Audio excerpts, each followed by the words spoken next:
2025. So I'm going to go over basic investing, my suggestions on how to start. So the first thing you have to think about when you're investing is how much money you can allocate to investing weekly, monthly, and throughout the year. Having a full long-term plan for the whole year is the best way to go about it. Think about when you're going to want these funds. Is this going to be a 5-year plan, a 10-year plan, or are you just parking your money here right now, ready to load up for something else besides stocks? Those are things you have to think of and take into account, right? So the second thing you have to think of is what platform you're going to use. Is it going to be a Fidelity? Is it going to be E-Trade? Is it going to be Robinhood? Any platform is fine. Just make sure it has paper trading to go along with it, or find a platform that has paper trading.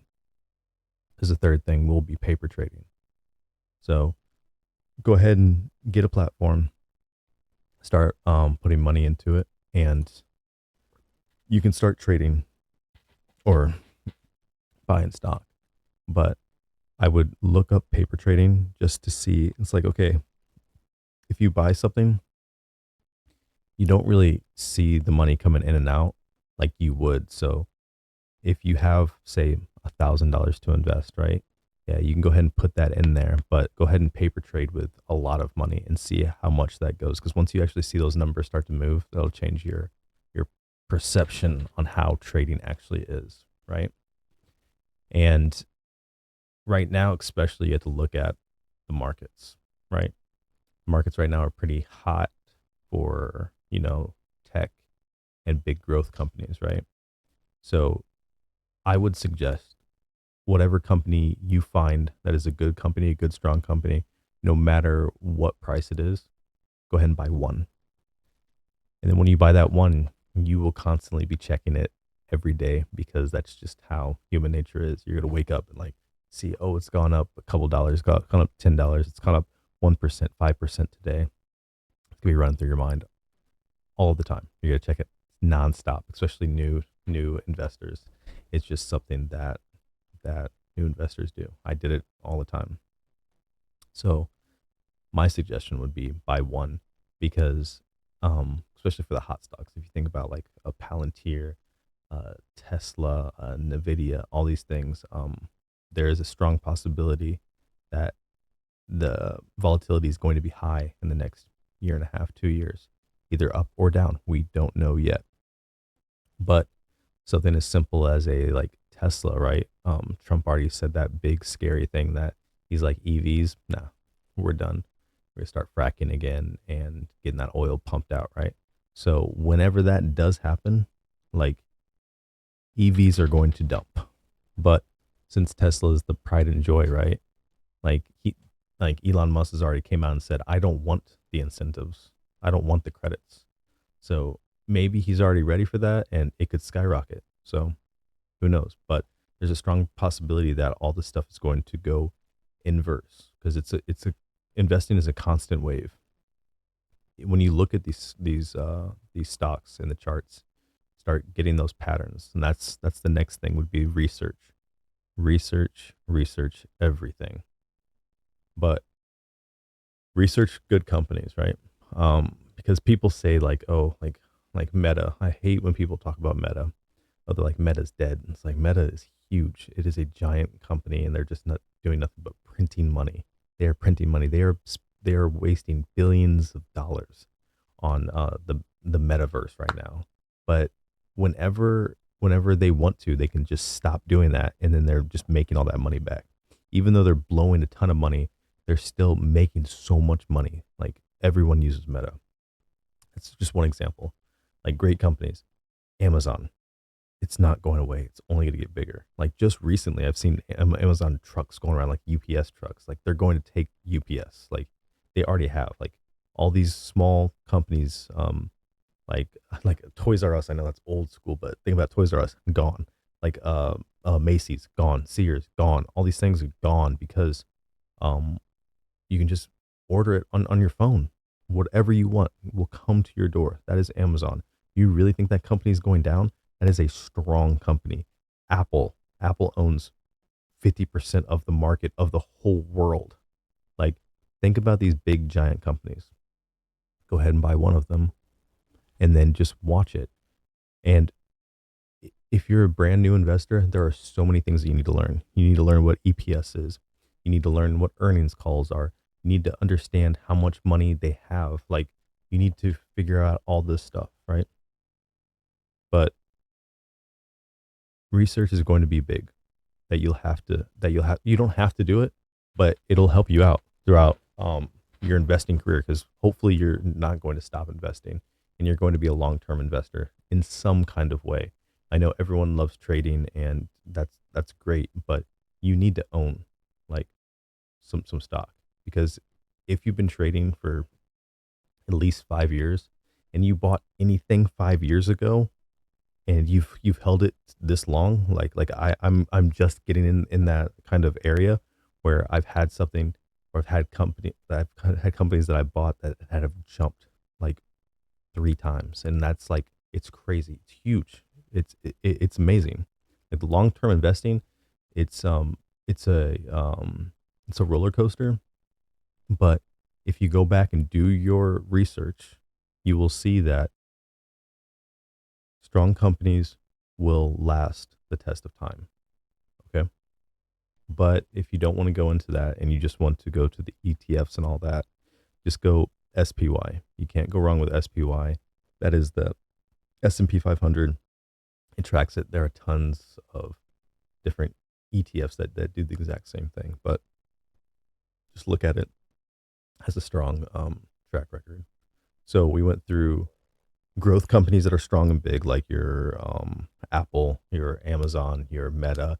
I'm not gonna put Tesla in there. Companies that have been around for a while, like Amazon has been around for a very long time. They just really got their first push in like 2020, but they're a very slow company that, like, right now, like, they haven't moved in a very long time, but in about another 5 years, they're gonna do another jump. Like, they do it where we're like super steady, and then they go up, and then they just do that over and over. But different companies react different ways. Just like, I don't want to go into all this, but Apple used to be a very, very small company, and they didn't used to give a dividend. They were a growth company, and then they started doing their dividend, like, I want to say like 16 years in, 20 years in. Like, they've been around for a long time. Tesla's a very new company. Do you not think that one day Tesla was going to give a dividend? Maybe not, but I guarantee they said the same thing about Apple. But yeah. So next, we talked about the research. We talked about, okay, right now. So sectors that are down right now, that are getting beat down, are your old man stocks, like Johnson and Johnson, that owns everything. Oh yeah, going back to um a point that I forgot. In all these companies, they own other companies, like um like Google. Google owns so many different companies. Alphabet owns so many different companies. Like, even Apple owns so many different companies. Companies that you like, see what kind of small companies that they buy up, because they're things that you think of. Meta owns what? They own Instagram. Google owns what? They own YouTube. Like, understand that these companies are owned by somebody. Like Johnson& Johnson owns like hundreds. So when you go out and you're like, oh, I'm gonna buy this product, not this one. I don't like this one. It's like, I'm not gonna buy the Johnson& Johnson. I'm gonna buy this Johnson& Johnson. It's just labeled differently. That's all it is. Like, it's with everything, which is really just something good to know, just for your like world view, right? That you think you are having different products, you're buying different products from different companies, but you're not. They're all usually owned by like 2 or 3 companies. So going back to the stocks that are down right now, that have been beaten down a little bit for more of your dividend stocks, like a Johnson& Johnson, like Chevron, Pepsi, Coca-Cola, like these kind of companies, like they are pretty like low and cheap compared to what they were before, because investing isn't stagnant. It's money coming in from one sector and coming out of another one. It just keeps on going over and over. So right now, when your Tesla's at all time highs, and your Nvidia's all time highs, like all these like tech heavy companies are all time highs, that means that the other companies, like your Johnson Johnson, are low. So If you're unsure, you can go ahead and buy companies at a better deal, or just factor that in and get some dividend stocks that are pretty low right now. And also just think of it for trades. Like I know like the Golden Cross is a pretty good trade. That's probably it's usually the only one that usually go into, and I will. But all these companies and are going to hit that in the next like 6 months to a year, like most likely. But that's why you have to stay up to date with the news and everything going on. So what we talked about, and I'll kind of put in the summary, is find out how much money that you can invest in. See what the market sentiment is, see what is high, try to get a fair value of a company that you want to buy. So you take the last couple years and see how they've been operating, and see what an average kind of cost would be, and try to see if it's overvalued right now, because a lot of the tech is super overvalued. I would never personally buy Tesla at $400. Like that's crazy. Last year, Tesla was close to I feel like 107, and no one wanted to touch it. And now that it's $400, everybody wants to buy it. That's crazy talk. That is crazy talk. But you know, it's going to the moon, right? With everything else. Same thing with Palantir. Palantir was down to $16. Now it's touching 80. No, thank you. Like people never think stocks are going to go down until they do. And they go down so low that they're like, "Oh yeah, sell out." That's what everyone does. They buy Tesla at $400 and they sell it at 100 because it's going all the way down to $7, right? And that's what you're trying not to do. The number one thing that you need to do when you're investing is to be patient. There is no problem with even going 3 months or 8 months without buying a single stock. It's okay to get the money, put it into your brokerage account, and just let it sit there. There's just nothing wrong with it. Wait. While you're sitting there and waiting because you don't want to get into anything because the sector's too hot right now, what you want to get into is overvalued right now. Just wait and do research. Find a good entry point to come in at. That's what you need to be doing, not rushing in. And it's like, okay, this is too high, so I'll buy something else. It's like, just wait. If that's what you really want, those are the companies that you really want. Do research. Find out a good price point that you would be comfortable coming into. So, say we're talking about Tesla at right now it's at $413 around there. If it was down to 310, would you be comfortable buying it, or would that be too expensive? 270. What's your price point? Figure out what your price point is. So, any other questions, just go ahead and hit me in the comments, or just contact me directly. But just get in there and start putting money into good companies. Doesn't matter what price it is. If it's Tesla, like let's just talk about this, since I've been bringing up Tesla. If I buy Tesla at $400, in 5 years, will it be more than $400? I think so. And also, I say this in almost all my videos, figure out how many times a company's stock split to figure out what one original stock would be. And think about that with every stock and try to find those up and coming stocks.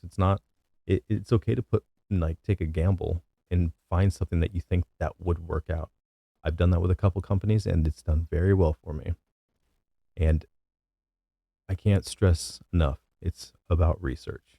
It's about how much you look into the company and figure out, are the financials good? Does it make sense? Are they producing something? How much product are they putting out? How much did they put out last year?